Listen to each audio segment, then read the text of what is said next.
Yo, what is up you guys? This is Godson, and you guys, I'm going to be doing a video showing the King's Cup swag that we got, as well as commentating over my match at the King's Cup tournament, and I'm hoping to give you guys some tips and possibly some encouragement if you guys want to compete in these tournaments, and if you feel like you're good enough to compete and just want to see how it is. As you can see, guys, this is the swag bag they gave us. They gave us little fans that have the king on it, all his funny faces. There's a hat inside that a lot of people had it signed, a king's crown, and a few other things I'll try and show you here. This is like a little poster that they gave us, and they gave us, what else? Cards.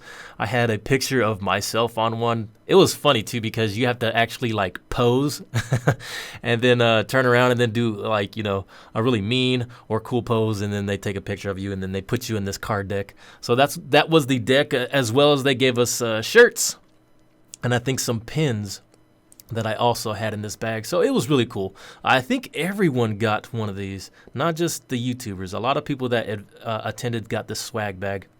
So they just had one set aside for us and the other YouTubers, as well as a battery charger for your phone. That was cool. That was really cool. So you guys, I think that was the last thing, except for some more little pins and stuff that they gave us. But it was really awesome to be a part of the King's Cup. And of course, you guys, I wanted to show you my match and commentate over this and hopefully shed some light on what I experienced and how it was at the tournament. So this is my fight against the Mighty Tyrone. Now, I will be commentating over this video. If you guys want to see the original video and the audio of the commentators, just look in the link of the description of this video and you can see the whole match there with those commentators. But you guys, I'm going to try and show you and tell you just exactly what I experienced while I was fighting. So of course we have the YouTubers booth over there, and that's where we sat down and we're just hanging out, meeting fans and everything. So I got up to stage and I'm going in. Now this was the funny thing because at the start of the match we're just at a stalemate. No one wants to put the first card down, and I figured it would be like that because when you have money on the line, everyone knows that putting your first card down could put you at a disadvantage. And I will say that it does.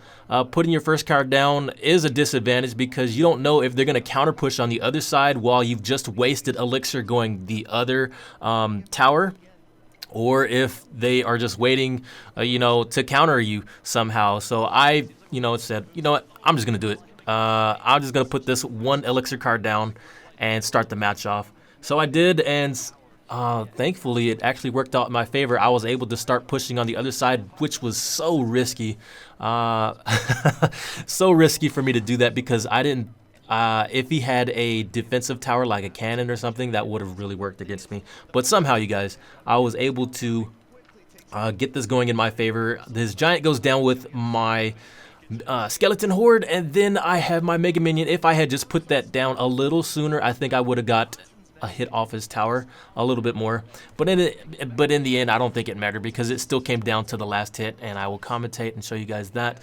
So he barely put his bowler down, and you know what's funny is I have actually been having tons of problems with bowler decks, but this deck that I'm running right now, I'll let you guys in on a little secret. This is a deck that I just pulled from a guy that was in the top position in the heats that were fighting in this tournament. So I pulled this deck and I had no experience with this thing, but naturally it just started to kick in because if people are using decks and they're, you know, getting top positions in tournaments, then it means the deck pretty much is good in all situations. You just have to find the cards to counter them with against the other player.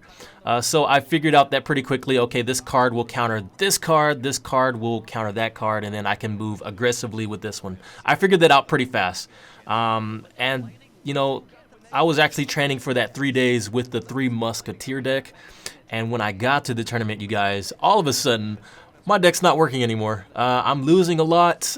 In normal matches, I'm like, I couldn't figure out why nothing was working. I've been working on this deck for so long and it wasn't working for me. So I said, okay, I'm just going to grab a deck that someone is doing well with and see if that works for me. And luckily enough, I was able to adapt fast enough in the actual match and use it against the Mighty Tyrone. But, you guys, that was not enough. And I you know, I wanted to express to you guys in this video that I am not a person to make excuses. I don't think that's becoming of a man or as a player in a tournament. Excuses don't hold, and people don't respect your excuses. If anything, and I said in my interview that I wanted to at least hold my own against these guys, because I know these guys were, you know, fighting a lot, and they were training, and they were pushing their way up to the top. At least I wanted to at least hold my own. So I felt I did that. And as you guys can see here, this is the last seconds of the match. As you can see, I had a big wave of troops coming at me. My Inferno Tower was going down, and I was trying to cycle to the lightning spell, but of course I had it hovered over his tower, but he took mine out before my lightning spell came out and did the damage. So I was kind of sad with that because it came down to the last seconds. But of course, you guys, I came back in. I didn't want to lose that money. I wanted that golden trophy and that prize money, so I put on my burglar mask, and hopefully my burglar skills could come into play here. And I think a lot of you guys, I actually read the comment on the day of the tournament. People were asking me how come I never used my burglar mask in my top fives. I'm like, you know what? I'm gonna use it for this tournament. And I did. You know, I felt my fans gave me, and my bros in the comments gave me some power, and I was like, whoa, wait a minute. This is an Expo deck. Oh my gosh. I felt okay, so I gotta get this Expo off of my tower. And you guys, it was so stressful seeing an Expo because to be honest, I had no experience with Expos. I think I fought one Expo in the 3 days that I was training. And you know, I didn't know what to do until like towards the end of the match. I finally figured out that I could counter the Expo with my Inferno Tower, and I did it twice, but it was already too late. He adapted to my counter as well. So yeah, you guys, I really can't say too much about this thing. I fought really hard, and I was methodical. I was patient. Some people thought I was too aggressive, but I was aggressive when I needed to be. I know towards the ends of the match, if it's neck and neck, you can kind of rotate your cards a little bit faster and still come out on top until you somewhat burn out of elixir. And I did that last match. I burned out just right at the end, so I couldn't rotate to my lightning spell in time. But it was a choice, you know, either you defend or you attack. You could either go down or make it happen. So I felt I wanted to make it happen, and it came down to the last seconds. So as you can see, I'm thinking, okay, the Hog Rider should take this guy out. No, he didn't take it out. So the minion, hurry, please, minion. Please, hurry. The minion can do it in time. But you know, that's cool. I still was fighting my hardest. I was trying to defend my tower. And you know what's cool is I was able to take out his tower. You'll see here coming up soon. I threw a log at like the final second. I was so close. I was rotating as fast as I can.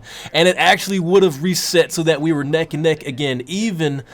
But the lightning spell didn't do enough damage at this end to take it out, and that cost me a 3 elixir card so that I can reposition myself again and keep in the match. So I mean, that was cool. That was still an epic moment. I had seconds left to get this thing. But you guys, you know, I felt like I wanted to switch my deck because he already knew the cards that I had in this deck, and that kind of gave him the advantage since I didn't switch. But I felt if it got me this close to victory, then I don't need to switch.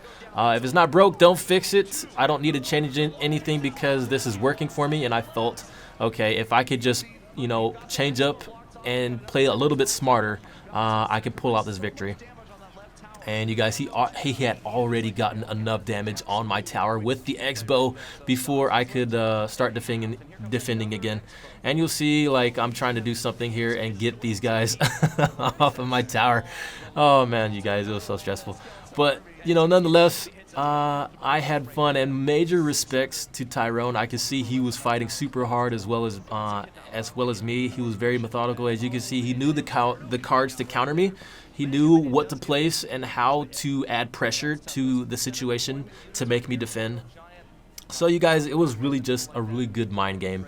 And you know what's cool? What's really cool is even though I lost, I felt good because I wanted to get stronger. I wanted to play harder and, you know, be at my full and highest potential. If anything, this made me happy that, you know, I fought someone so good. I didn't win, but I fought a strong person, and I wanted to, you know, become stronger myself. I don't get angry when I lose. I don't feel depressed. I don't feel mad. I feel honored because I want to keep pushing myself and do better the next time. And I think everyone should have that attitude, becoming your fullest potential.